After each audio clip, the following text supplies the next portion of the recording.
The amount of players that are capable of competing at the top level far into their 30s has got to be a short list. I'm talking the absolute top of football, top clubs in the Champions League and a star for their national team still. And so it's only natural that Ronaldo has slowed down. But with all of the things that come with Ronaldo, he's got to be the highest paid, he's got to be playing, he's got to be the first choice for a pass in the attack. And while some have argued that he hinders the teams he plays for, despite scoring goals, there seems to be a genuine conversation to be had on this subject.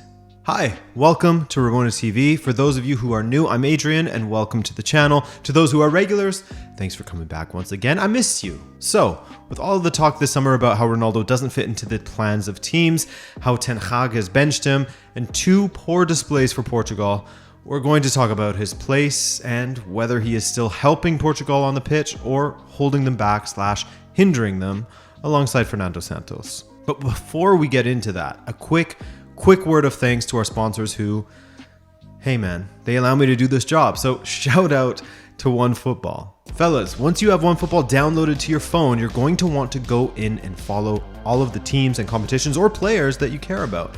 Maybe you could go in and follow the 2022 World Cup. From there, your homepage will be populated with articles and interviews that you care about, man. They also have a video section with highlights, interviews, and behind-the-scenes videos on top of transfer trackers and the ability to actually watch matches within the OneFootball app live. So use the link in the description or scan this QR code because we live in the future, currently in the present, and get your free download of OneFootball today so that you can stay in the know with the latest breaking news from around the world of football. Thank you, OneFootball.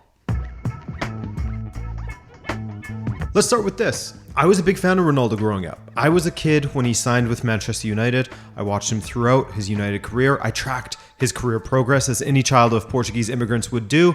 I thought he was a brilliant player. I mean, I don't love incredible levels of arrogance in any human, athlete or otherwise, so Ronaldo's personality always rubbed me the wrong way, even if I did understand that sometimes that can help fuel players, and for some players, it's a persona.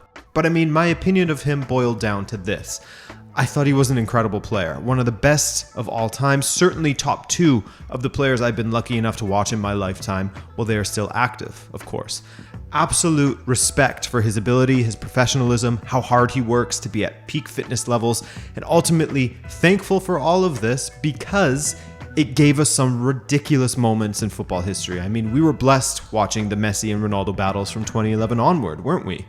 Hell, my uncle even gifted me a Ronaldo shirt back in the day. So when I was writing up this video, I could already see some of the comments that I would get. To say that any of what follows come from a place of hate or a lack of respect for Ronaldo, that's just a disingenuous cop-out answer from someone who is unwilling to listen to any opinion but their own, in my opinion. Opinion. I've probably followed his career closer than many people who would say those kinds of things anyway. I could be considered an OG. Hey! Now I'm going way too far in the other direction. But you get what I mean, right? And by the way, I'm not here to, shit on Ronaldo and say that his career has been overrated or something like that. His legacy has already been written. The ink is dry. And that legacy is that he'll go down as one of the top players of all time. Nor am I here to gatekeep and say Ronaldo sucks now, don't support him, blah, blah, blah, because that's not the point of this video either. Support Ronaldo. Love him. Do whatever you want with him. But let's talk about his place as a starter at the apex, the very top of football. Ronaldo hasn't been the first choice starter at Manchester United. Perhaps the lack of a proper preseason is part of that, as Ronaldo didn't take part in much of United's preseason duties for family reasons. Well, many speculate that this was all part of his ploy to force a move out of United to get Champions League football. That's ultimately speculation. And the official public stance was that Ronaldo only missed preseason due to the aforementioned family issues. So hopefully everything is okay there. I think it's very important to remember that he lost one of his sons in 2022 during childbirth, and I can't even imagine what living with that is like. I mean, the mental burden and sadness that would cause is something that nobody should have to go through, and is just added on top of what Ronaldo already has to go through as a top athlete and one of the biggest stars in the world. So I obviously wish him the best on that front and hope that he and his family are healing.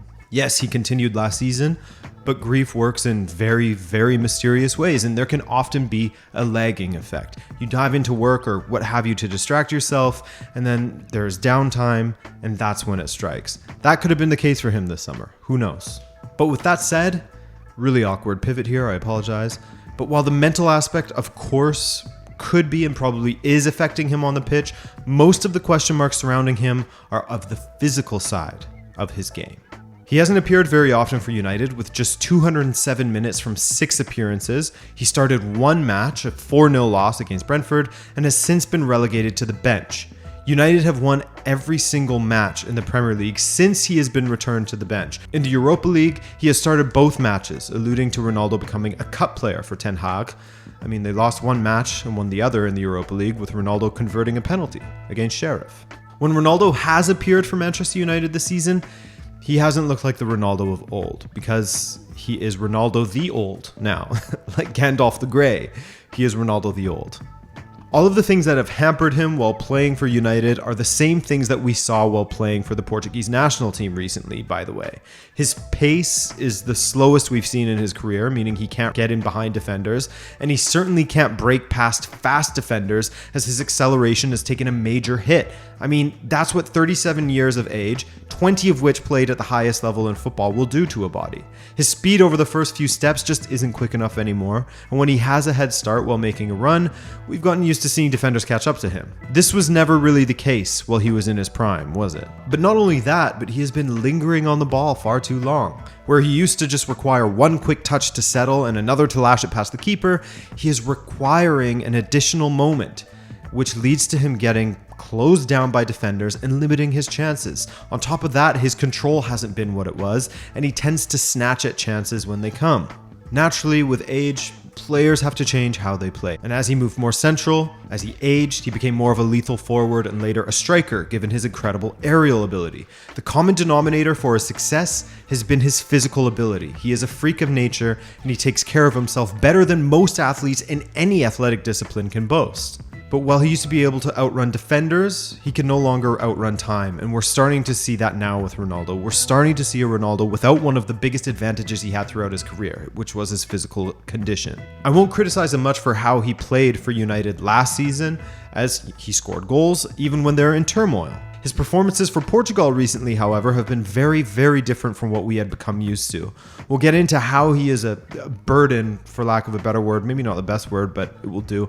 We'll get to that later in the video, but despite being the focal point and the be-all, end-all for Portugal's attack still recently, he has failed to score a goal in 8 of his last 9 appearances. For any player, if you were to plot out their career, you can see that as they age, they do not help their team consistently as much as they used to. Unless you're a freak like Luka Modric, who must be investigated. That guy cannot stop running at 37 years old. So when you have a player who is not what he used to be, who is regressing rapidly as he gets closer to 40, and yet he still demands the ball, he still slaps his arms at his side and stares to the heavens when his teammates don't pass to him, he still demands to be the first name on the team sheet, and he plays under a coach whom he has by the balls, to put it plainly. Santos won't dare bench Ronaldo so long as he is healthy. When all of that is still happening, it hurts the team. If you were to make a bar graph to illustrate just how much Ronaldo has helped the Portuguese national team, he would be absolutely overperforming in that vertical by a long shot throughout his career, until you start to reach around, I'd say Euro 2020 or so, where it truly started to go in the other direction. Because the Portuguese national team did not have the talent back in the day to back up Ronaldo, but there is absolutely an incredible crop of talent now. Of course, Fernando Santos plays a massive role in holding Portugal back. I've already done a video on that if you want to watch it, but you could now argue that Ronaldo is hindering Portugal as well, rather than helping them.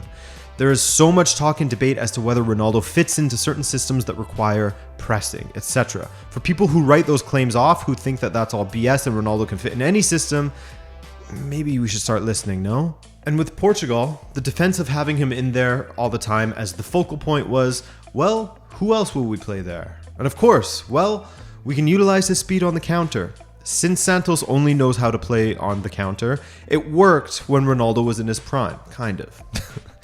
But Portugal now has talent that can make up for a missing Ronaldo. Portugal doesn't need to put him in there and cater to him now when he isn't the player he once was. A Portuguese national team without Ronaldo in the past was a bang average side, not good.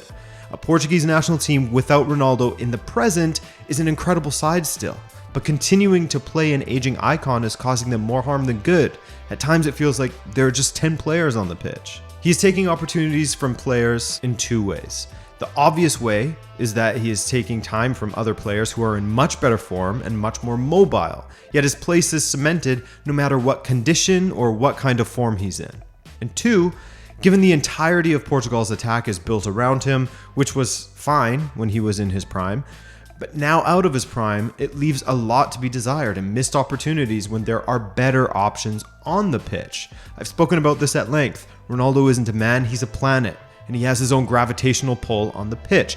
No doubt players have been conditioned by the coach to always seek him in the attack, and Ronaldo's antics on the pitch condition them to always seek him out on the attack. Arms slapping his sides, yelling at his teammates for not passing to him, handing out death stares if they dare pass to someone else and it doesn't end with a goal, etc. They could be taking on a man themselves and having an attempt at goal. They could cut it back to the edge of the 18 to a player that's open instead of trying to feed Ronaldo, who is surrounded by defenders in the middle. And with an out of sorts Ronaldo being the focal point, your focal point has failed to score in 8 of the last 9 matches. And yet, there are still those who think he has to be playing. And that pointing out these things is ungrateful and hateful. There's basically a cult of Cristiano just as there is a cult of Messi as well. Entire social media pages dedicated to these players, people who support players over clubs or countries, who put these players above everything else, even if it's to the detriment of their team, as they come up with whatever other excuse they can in order to explain why the club or country is struggling. It often comes down to, a lack of support for Ronaldo or Messi from their teammates, a lack of support from the manager or the fans. Anyone but the individual themselves is at fault. And of course that comes with the territory of mega stardom. Cristiano Ronaldo is genuinely one of the biggest names in the world. But with Ronaldo aging, it gets harder and harder to defend him, doesn't it? And for me, it comes down to this. The defense of Ronaldo was more the defense of an idea that people are hanging on to. The idea being that he is the greatest of his generation. There was indeed times where he was the greatest of his generation, a big game player that put up ridiculous numbers that only one other man was capable of. But he hasn't been that player for so long now. And so you're left with a bunch of people who support Ronaldo rather than a club or country, and now they're finding themselves at a time where the performances of their idol are indefensible. He was one of the greats of a generation, but not this generation. And yet people still defend him as if he is still at the top of the players in this generation. At 37, it's safe to say that his greatness was from a different era of football completely. Ronaldo the player in September of 2022 is not Ronaldo the player who is at the top of the world.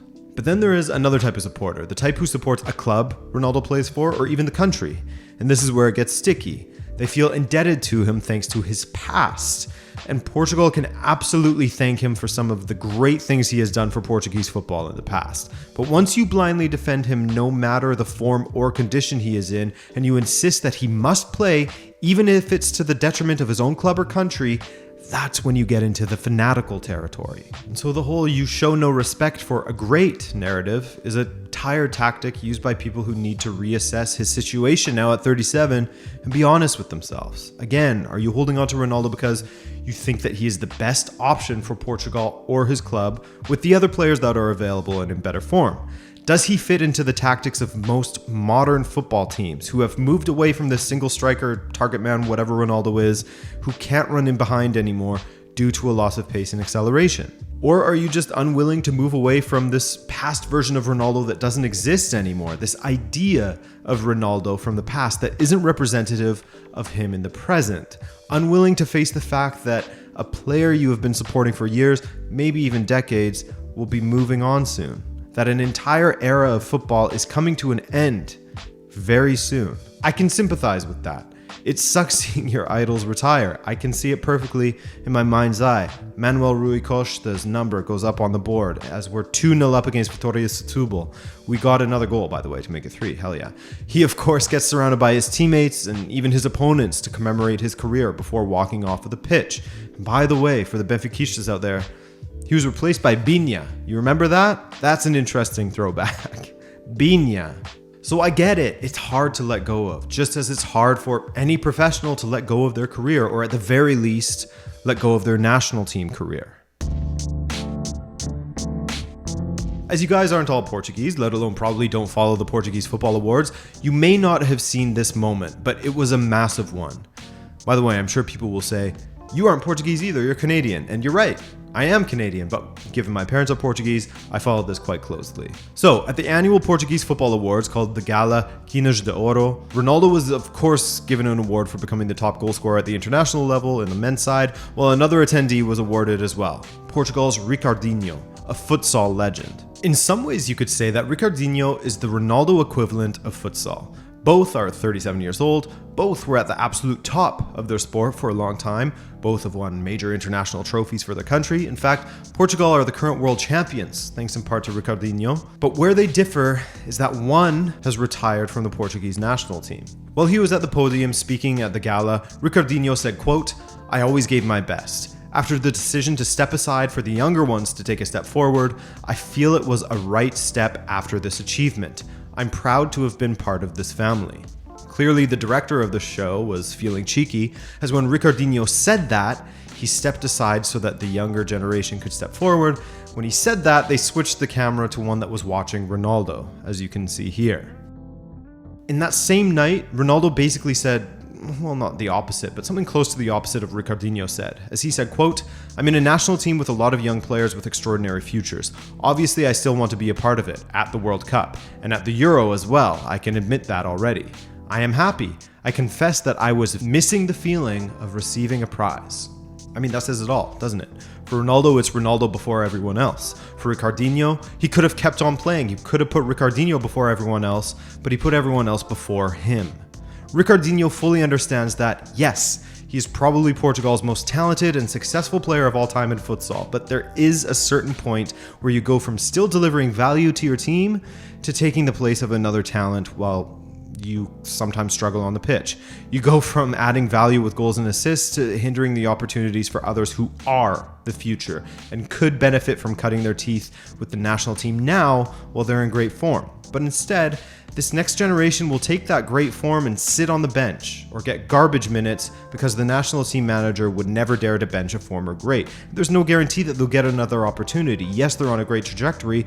They could get a career-ending injury, and this one opportunity they had could be gone.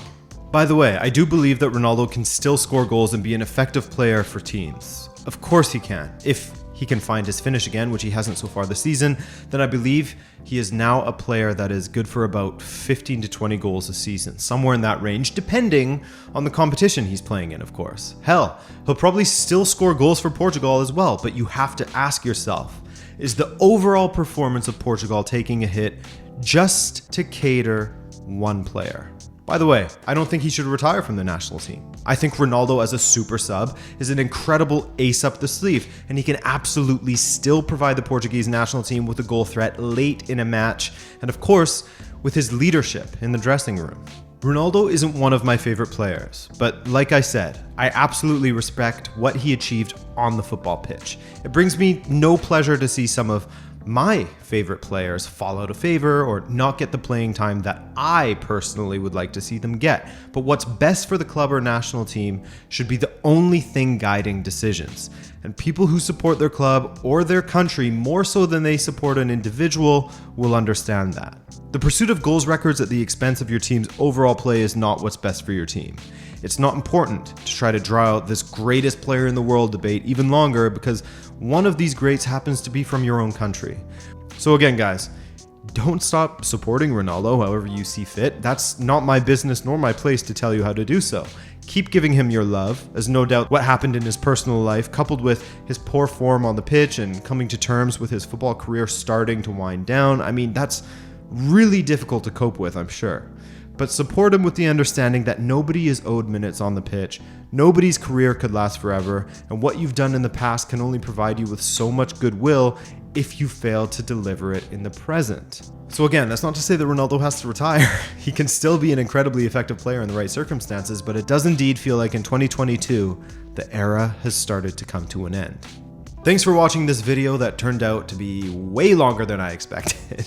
I appreciate it and all of the support from you guys. It doesn't go unnoticed. Let me know your thoughts in the comment section. Subscribe if you're new around here and have a great day. Ciao.